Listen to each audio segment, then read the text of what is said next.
délocaliser leurs fermes à l'étranger.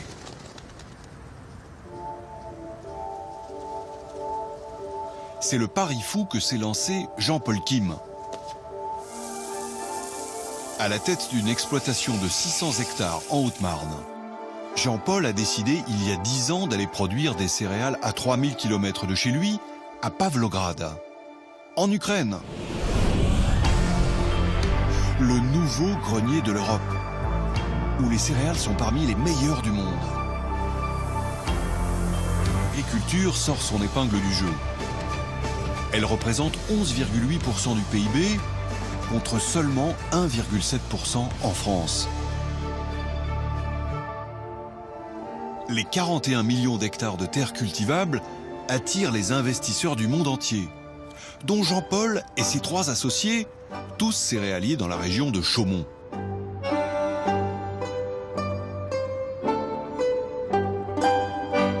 Aujourd'hui, ils sont à la tête du groupe Agro-KMR. Une exploitation gigantesque, tenez-vous bien, de plus de 10 000 hectares, 10 fois plus grande que la plus importante installation française. On est arrivé, on s'est installé sur 2000 hectares et aujourd'hui on est à 10 000 hectares. 10 000 hectares, soit 10 km sur 10 km, ou la superficie de Paris. Culture industrielle. En pleine saison, les machines tournent 24 heures sur 24, 7 jours sur 7. Et chaque année, Jean-Paul récolte 5000 tonnes de colza, 7000 tonnes de tournesol, 17 000 tonnes de blé.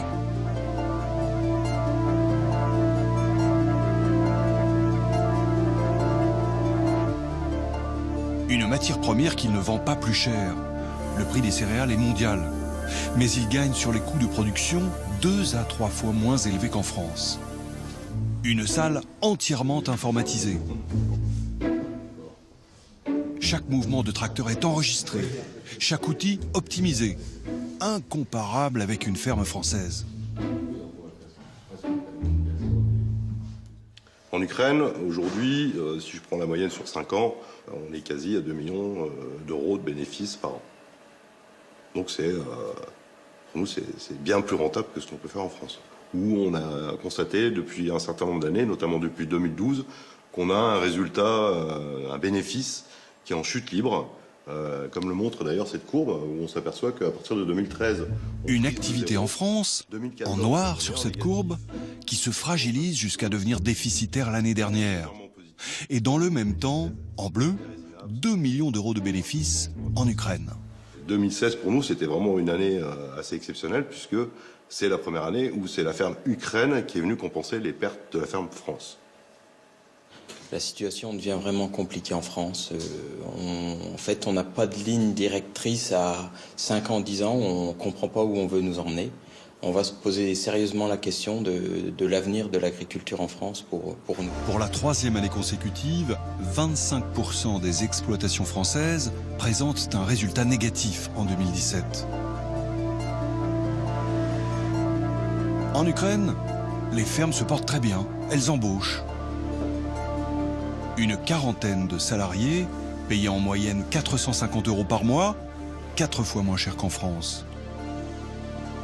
Les ouvriers sont également intéressés aux bénéfices de la ferme. Cette année, la prime représente 1 mois de salaire. Jean-Paul et ses associés ont acheté une maison, ils se sont installés, ils ont pris leurs habitudes. Une semaine par an, ils se retrouvent ici tous ensemble. Le reste de l'année, ils se relaient tous les 15 jours. Toute l'année, il y en a un d'entre nous qui est là. C'est essentiel, on peut pas... En France, aucun agriculteur imaginerait quitter sa ferme et laisser faire. Et ici, c'est pareil, il faut s'en occuper. Aujourd'hui, leurs enfants prennent le relais. Une nouvelle génération ancrée dans la mondialisation, pour qui la France ne présente plus aucun avenir. On achète bien des iPhones en Chine, on peut acheter du blé en Ukraine. Après, je veux dire, la mondialisation, je vois pas pourquoi l'agriculture aura un aspect particulier et ne pourrait pas participer à ça. Après, bon, c'est une règle internationale, multidomaine, et l'agriculteur est dedans. L'agriculture est dedans.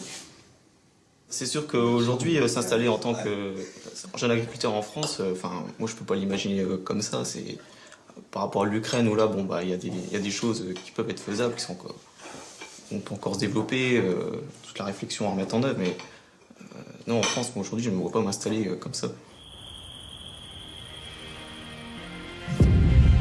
Des agriculteurs qui abandonnent la France pour leur culture, d'autres qui envoient leur lait en Chine plutôt que dans nos supermarchés. Et si, dans notre assiette, la planète ne tournait plus rond? À Paris, Tomates, elles viennent d'où, madame, vos tomates? Les tomates, ça vient de Sicile. Ah, d'Italie, ben voilà. Voilà. Alors dites-moi, tous les produits que vous avez ici, est-ce que vous savez justement exactement d'où ils viennent? Oui, vous avez de la petite cébette que vous avez là-bas, ça vient d'Égypte. Les avocats, ça vient d'Espagne. Vous avez les litchis qui viennent de Madagascar. Et alors, ça a toujours été comme ça? Non, c'est depuis 10 ans. Ça fait 10 ans. Oui. Ouais. Vous avez vu arriver la mondialisation justement dans votre magasin? Oui, petit à petit. Aurélie, alors on voit tous ces produits qui viennent du monde entier. Il y a 15 ans, c'était pas le cas, tout était français. Qu'est-ce qui s'est passé? D'abord, il y a une ouverture progressive des frontières. Alors, en fait, depuis les années 1990, avec l'Organisation mondiale du commerce, qui nous a poussé à davantage ouvrir nos frontières et puis à déréguler de manière générale nos marchés agricoles européens. De manière générale, on importe de plus en plus de produits agricoles. Je vais vous montrer une courbe. C'est l'évolution de la part des exportations de produits agricoles français dans le total des exportations mondiales, et la France étant comparée à d'autres pays. On voit très clairement sur cette courbe qu'il y a 25 ans, la France était en 2e position mondiale, derrière les États-Unis. Aujourd'hui, elle a rétrogradé en 5e place, et elle a été dépassée par les Pays-Bas, par l'Allemagne. Comment a-t-on pu se faire dépasser à ce point ? C'est effectivement frappant. Alors, ce qui est encore plus frappant, c'est qu'aujourd'hui, on est même sur l'année 2017, pour l'instant, importateur net vis-à-vis de l'Europe. Ça veut dire que on achète plus qu'on ne vend à l'Europe. Exactement. Alors qu'historiquement, la France était la grande puissance agricole européenne. C'est ce que j'ai appris quand j'étais enfant. Exactement. On nous disait le grenier à blé de l'Europe. Bien sûr, et quand on fonde la politique agricole commune dans les années 1960, la France est vue comme celle qui va approvisionner notamment l'Allemagne et d'autres grands pays européens. Et c'est plus vrai ça? Non, c'est plus vrai du tout. Je pense qu'il faut se méfier.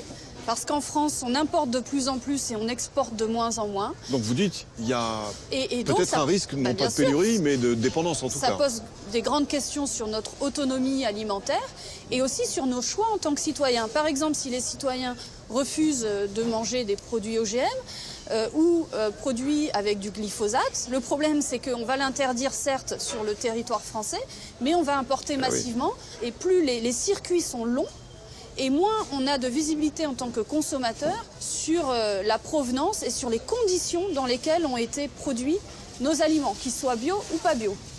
Pour les matières premières alimentaires, fini les prix garantis, les quotas et la sécurité pour les agriculteurs français.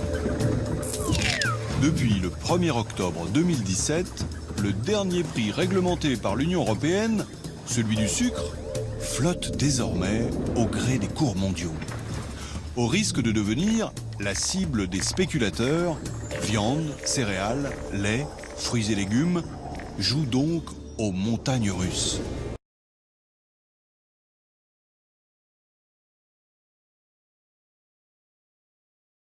Oui, vous êtes un observateur attentif et critique de la mondialisation. Alors, l'Europe est-elle devenue une passoire?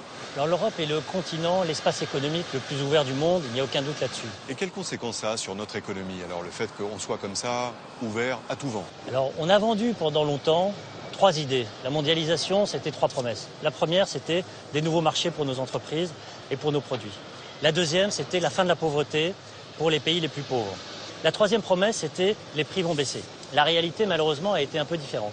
C'est vrai que l'ouverture des échanges a permis la conquête de nouveaux marchés. C'est vrai qu'on a importé de la baisse de prix, les écrans plats, les télévisions. Le problème, c'est qu'en important cette baisse de prix, on a aussi importé du chômage en Europe, en France. Parce que, en récupérant des produits moins chers fabriqués ailleurs, on a détruit des emplois chez nous. Voilà, on a été arrogant. On a été arrogant, on a cru qu'on avait le monopole de l'intelligence. Et que nous, on allait se spécialiser dans le haut de gamme. On laisse les t-shirts à fabriquer en Chine et nous, on se concentre sur les productions les plus sophistiquées, celles qui donnent les salaires les plus élevés. Voilà. Eh bien, on s'est trompé. Eh bien, on s'est trompé. Eh bien, on s'est trompé. Eh bien, on s'est trompé. Eh bien, on s'est trompé. On a été arrogant. On a été arrogant, on a cru qu'on avait le monopole de l'intelligence.